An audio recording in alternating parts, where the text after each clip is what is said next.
So welcome to the second tutorial in our series on the Nord Electro 5D. In the previous one, the first tutorial, we went through the various sections of the keyboard very briefly, just as an overview.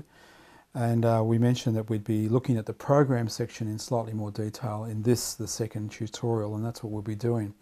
Before we start though, I'd like to thank all those people who have written in, made comments about the first tutorial, offered a few suggestions as to where we might go, asked a few questions of us that we certainly intend to address in subsequent tutorials.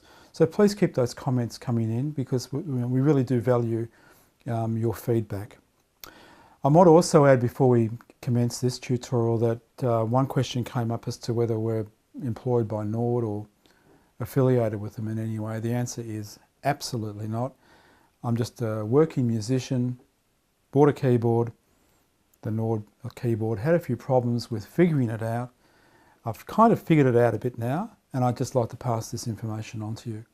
So no affiliation with Nord whatsoever.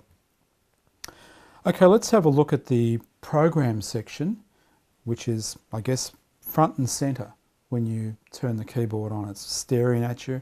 It's got the screen, rather really good sort of size screen with a lot of information about the instruments that are selected and that sort of stuff. So what this tutorial is about really is trying to work out the relationship between the program mode and the set list mode, because those two modes talk to each other. I like to think of the program mode as that section or that area within the keyboard where the song or the sound is created.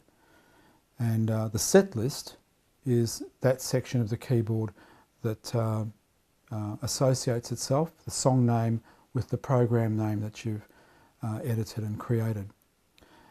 So looking at it, we have, we're in setlist mode. Now that might not be obvious when you first turn the keyboard on, because there's nothing around here that says program mode. There's a setlist mode, I can see that button. The thing is, if it's not in setlist, as indicated by this green light when I press the setlist button, you are in program mode. So it's kind of in program mode by default. So just make sure the setlist button is off and you're in program mode.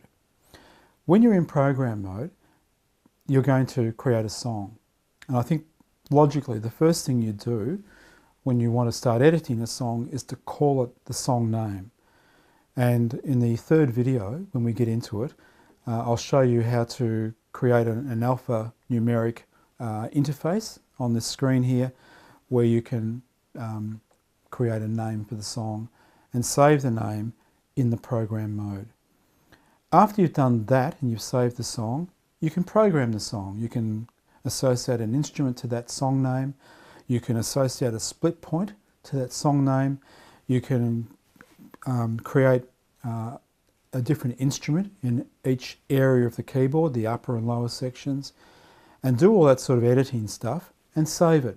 So think of it as like saving an edited song in program mode to the song name that you've created.